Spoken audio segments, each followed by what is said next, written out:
Bom dia, boa tarde, boa noite, dependendo da disponibilidade que você estiver assistindo esse vídeo, seja bem-vindo. Bom, falar sobre esse jogo de hoje do Palmeiras, né? Vitória contra o Vasco, 4-1. Segundo tempo muito bom, primeiro tempo horroroso, asqueroso. Primeiro tempo foi a cara do Abel, né? Um time burocrático, lento, desorganizado, sem pegada, sem consistência, bagunçado. É a cara do Abel, né? Um time totalmente aleatório. No segundo tempo, o que aconteceu? O Flaco abriu a porteira. O Flaco abriu a porteira. Teve uma injeção de ânimo, né? Naturalmente o Pardal falou alguma coisa. E essa é a parcela de contribuição do Pardal. É ele dar um chacoalhão no time, só. Porque taticamente o time continua bagunçado, né? Fizemos o gol, a qualidade do time muito boa. Quando o time começa a se soltar, você vê a qualidade aflorar, né? Isso é natural, que bons jogadores, mesmo que com um treinador horroroso, eles conseguem desenvolver alguma coisa, né? Entre si ali, entre eles. E o Flaco abriu a porteira e naturalmente o Vasco teve que atacar a gente e se expôs. E nessa exposição nós ocupamos espaços, né, na transição e fizemos mais gols, né. Você pode ver que depois que o Flaco faz o gol, o Tigrinho tem mais uma desenvoltura maior, né. Você vê que no lance do pênalti, ele cabeceia a bola e em direção ao gol. O zagueiro do Vasco faz o pênalti, mas a bola sobra para o Tigrinho. E se ele tá sem condições, ele teria, né, dado um bico, uma pichotada para fora. Mas ele dribla um, dribla dois e quase faz um golaço, né? E depois, logo em seguida, tem o pênalti. O Flaco passa a bola pro Tigrinho. O Tigrinho, né, vai lá e faz o gol. É bom para ganhar confiança, para readquirir a boa forma, né? Encontrar o caminho do gol, ter uma desenvoltura melhor, né? Eu acredito que a confiança é uma boa parte de toda a questão, de todo o caminho que uma equipe, enfim, um trabalho tenha que ser gerido. E o Giai fez uma partida muito fraca no primeiro tempo, né? Eu sempre critico muito o Giai aqui, eu acho o Giai um jogador amador. No segundo tempo ele melhorou porque o time também acabou melhorando, né?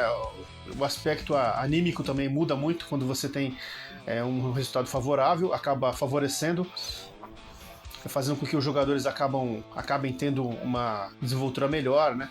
Você vê que com a saída do Barbosa, o Abel ele colocou o Murilo ali pela direita para fazer aquela saída, né? E o Murilo foi bem. O Murilo não é um zagueiro que me agrada, mas ele foi bem ali no início das construções, né? Das jogadas. Eu acho que zagueiro não tem que construir nada. Só se o time tiver ali no final do jogo, final de campeonato, um jogo truncado, aquela coisa, precisa dos pontos ou da vitória. E aí o zagueiro, naturalmente, ele vai ficar mais com a bola, né? Porque o adversário vai estar retraído, marcando todos os nossos pontos de fuga pro ataque. Então a bola vai acabar ficando com os zagueiros.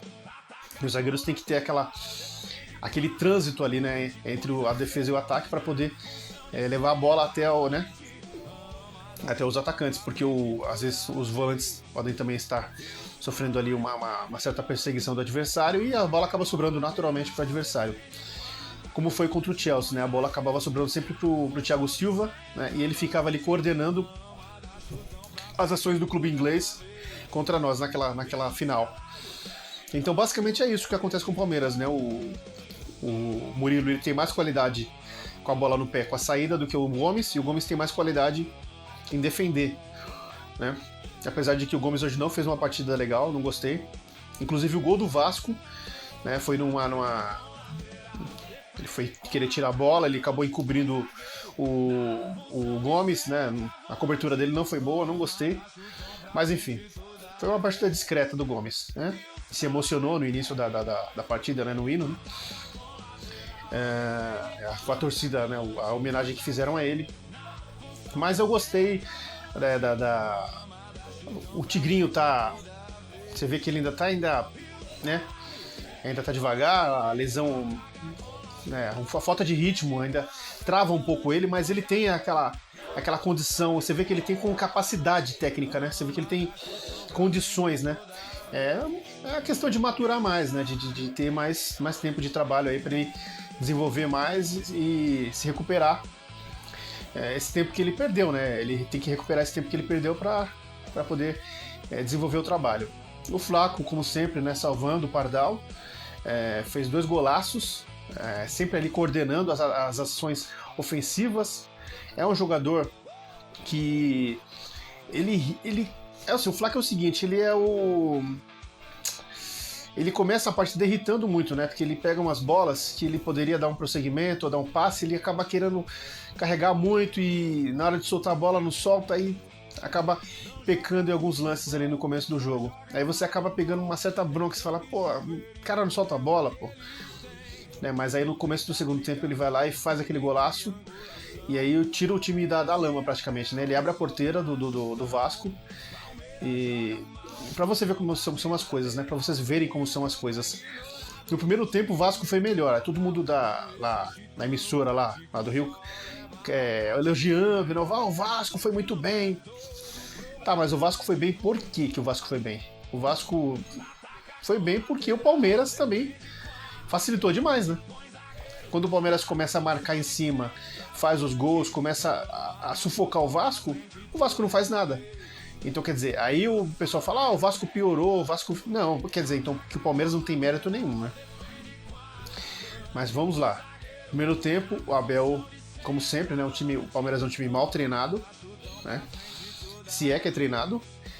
E aí a gente vai para a segunda etapa com jogadores resolvendo na individualidade. O Andreas cresceu bastante no segundo tempo, né? O Flaco carregou o time, o Tigrinho melhorou, né? O Marlon Freitas, o próprio Giai, né? Deu uma crescida no segundo tempo. Então tudo isso vai favorecendo aos poucos. Tudo isso vai favorecendo aos poucos para que o time vai crescendo, não vá crescendo. Essa vitória de hoje é muito boa para que o jogo de quarta-feira contra o Santos nós possamos ter uma confiança maior, né? Poder se impor, né? Nos impormos, né? Melhor dizendo, e fazer o primeiro jogo das quartas, né? Com imposição, com autoridade, né? dentro de casa. E tem que fazer um placar elástico porque o Palmeiras é um time que não transpira confiança, né? Por mais que tenha vencido aí as últimas 2 partidas, mas é um time que você vê falta de repertório, entrosamento, questão tática, é um time bagunçado e ganha as partidas muito na individualidade, a verdade é essa. O Palmeiras ganha muito na individualidade, o trabalho do Abel é muito fraco, ele fica reclamando o tempo todo. Eu acho que isso aí transmite uma certa insegurança no trabalho dele, porque se é um cara seguro do que está fazendo, do que faz, não precisa ficar reclamando o tempo todo. Saiu antes de acabar o jogo, né, dando chilique de novo, é o que ele sabe fazer, reclama de tudo, mas treinar o time que é bom, nada, né? O time não é extremamente mal treinado, o time não transpira confiança, você não sente aquela... Né? Em diversos momentos o Vasco teve a oportunidade de sair na cara do gol, isso aí é uma coisa, né, para se preocupar. E pelo lado direito do Giai, segundo tempo melhorou um pouquinho, mas continua aquela fragilidade, os buracos na defesa. Cadê o meio-campo? Cadê o Pacheco que ele não usa? Ele teima em não usar o Pacheco, coloca o Emiliano, continua com aquele buraco, não tem pegada. O Emiliano é lento também, é um jogador assim risível, jogador inexpressivo, né? Insignificante. Você tem peças no elenco para poder desenvolver um trabalho e você não consegue porque você não vê o time desenvolver, porque tem um técnico que é teimoso e quer manter aquela ideia dele fixa, a convicção que ele diz ter, né? Só que essa convicção vai pro vinagre quando ele tá no olho do furacão, ele recorre aos moleques, aos garotos da base, né? Mas é isso aí. Obrigado pela oportunidade, até mais e saúde a todos.